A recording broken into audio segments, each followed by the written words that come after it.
Bob, so I noticed that when you're speaking, you change or you vary the pace a bit when you're speaking, and what's that all about? Firstly, if you vary the pace throughout a sentence, then it makes the sentence more interesting. Yes. The enemy of all public speaking is sameness, and it doesn't matter whether you speak fast or you speak slow. Yes. If you speak the same pace all the time, yes, then the audience get used to it and tune out. Yes. So for a starter, varying the pace will make it more interesting. Yep. But I use a system I call sprints and drags. And sprints and drags is to add emphasis when you need it in a sentence. And the fast bit is the information that the audience need, but is not essential. And the slow bit is the bit you want the audience to listen to. Like that. Like that. And you'll see it with politicians. Sure. Politicians use it all the time. They will say something like, they do the fast bit first. Yes. And they'll say something like, the opposition said that they were going to invest in housing in this country and they haven't. They said that they were going to build more houses and they haven't. They said they would invest in the building industry and they haven't. But we will put it right. Right. So the bit of information they need is the bit bunched up at the front. Yes. So people still hear that. Get it done. That's it. Let's get it done. Yeah. Yeah. The classic. Yeah. And you'll see that the sentence before that has been bunched slightly. Right.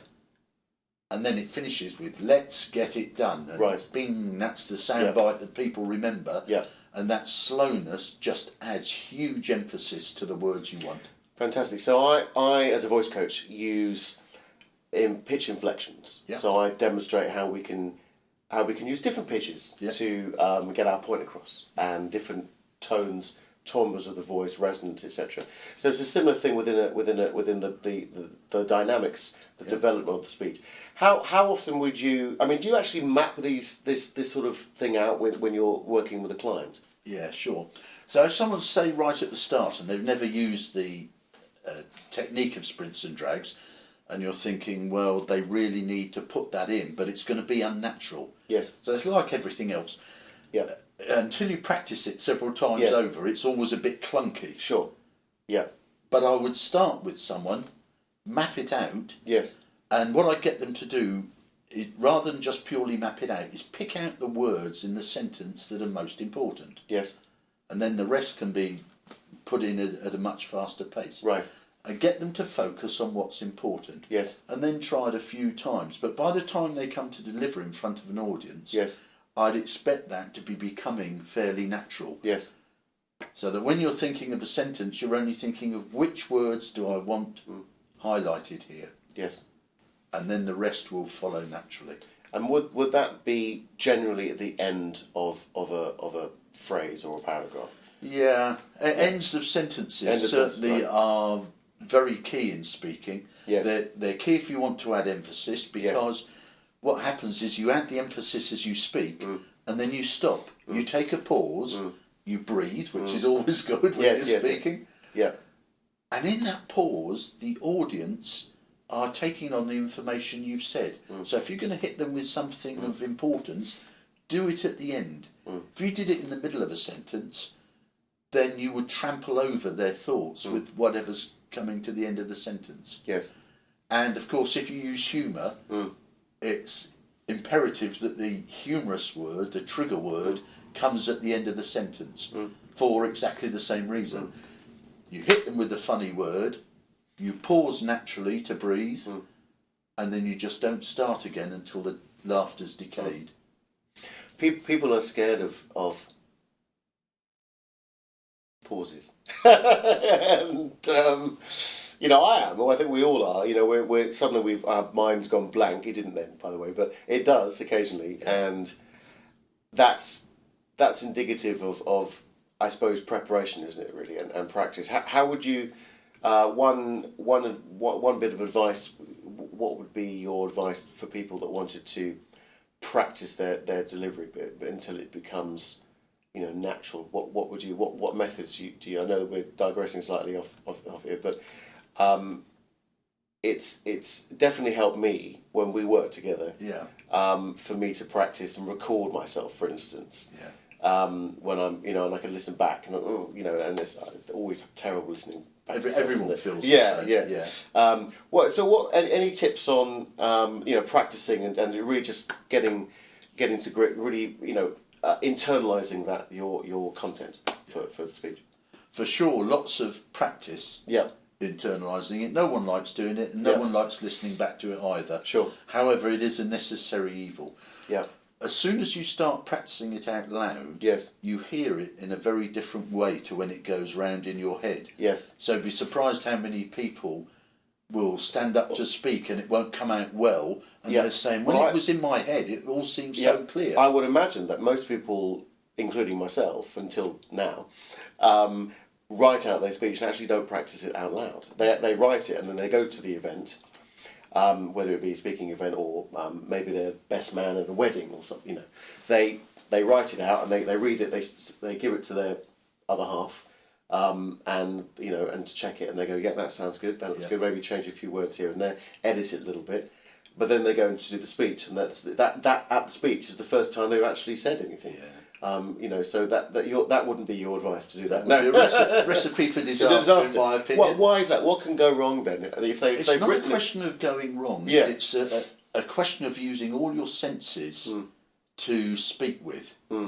And if all you've done is write it, then you've used your eyes, and if you've written it in text, then all you've got is a pile of text, and that's a really poor way to remember it. Yes. I'd never go for a speech with a full load of text. What I do is I block my speeches into paragraphs. Okay. And against each paragraph, I write a key word. So, for instance, let's say I've got a speech that I haven't got a great deal of preparation time. It happens. It sort of happens quite often at funerals. People. Someone's died. Would you mind doing the eulogy? Yes. You're getting all the information in. You're short of time. So I write a key word in the paragraph on what that paragraph's about. Then I practice it a couple of times, and I practice just using the key word. And then when it comes to delivery, even though I might not remember what comes next, I just need a quick glance at the key word, and I know what the paragraph is that's following. So that makes it easier. If you've got longer to prepare, then I always make mine out in a map very similar to a mind map. I use colours and diagrams and pictures.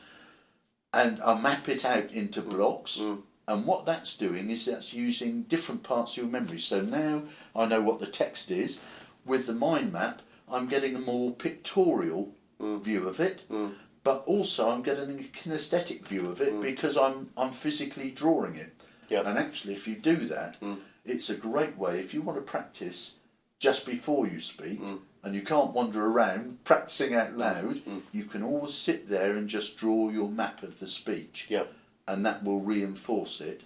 And then for the really serious professionals, when I'm pretty comfortable with mine, I'll record it, and I put that recording in my car, and it plays while I drive around.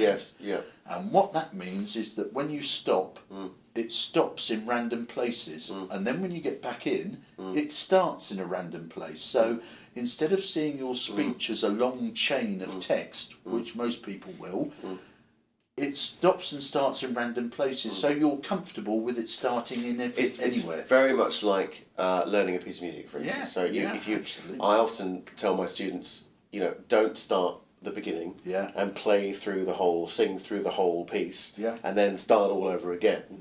Work on the bits that you need to work on, whether that be that little phrase there that you can't sing or play, and then do the whole thing. But don't do the whole thing over and over and over again, because you're not really getting that far within it for the practice side of things.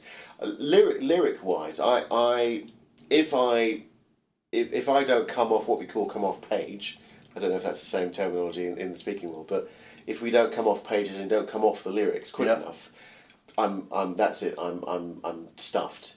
I will generally not be able to remember those lyrics unless I've got them in front of me on some kind of cue card or monitor. And so I have to try to come off page as soon as possible. So I might write out the lyrics. I might start learning that way, but I try to push the lyrics out of the way as soon as I can.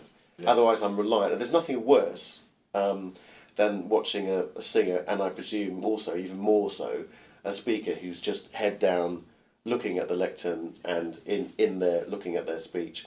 Because the main thing is that they're not engaging and they're not communicating, are they? So no, but you have to remember that this is a scale, this is a spectrum, this is not a fixed event. So right. The last message I would want to give to anyone is don't use notes. Yes. Because this is not a memory test. Yes. It might be when you're a professional. If you're Sure. a professional speaker, they'll expect you not to use notes. But for most people, this is not a memory test. It's not showing how clever you are remembering half an hour's material. It's about the value that you add to the audience. Yes. And if you're adding good value, no one will object. If you've got an aid memoir, it shouldn't be your first example, which is the written sheet to stare at, but some bullet points that you can just glance at and remember where you are. That's fine. Yeah. And you should have those in a convenient place. So often they'll give you a big lectern and you stand behind the lectern, which is very bad because you then put in a barrier between you and the audience. But I use a music stand, a conductor's one, the one with the holes in the back. Yeah. And I wind it down to about mid-thigh level. I can see the notes, but it obstructs none of my view with the audience. So I get good contact. Yes. If I need to remember anything, I can have a glance down. If I've got props that I want to hold up, books and that, I put them on there. Yes. Because then I don't have to turn my back on the audience to go back to the lectern to get my props. Yes. I can just pick them up in front of the audience. Yeah. So, it is about technique, but don't discourage people. People should learn to use notes properly. Yes. Not try and avoid them altogether. Fantastic. Bob, where can we get hold of you if we want to hire your services as a speaker coach? That's always welcome news to me, of course, Jimmy. I have a website which is bobferguson.co.uk. Great. And the best way to get in touch with me is just to drop me an email. That's bob@bobferguson.co.uk. Fantastic, and I'll put that on the information on the video in some form. Thanks again, Bob, for your time. It's great to see you, and hope to speak to you soon. Yeah, that's Fantastic. a pleasure. Good to see you again, Cheers, Bob. Jimmy. Thank you very Cheers, much. mate. Excellent.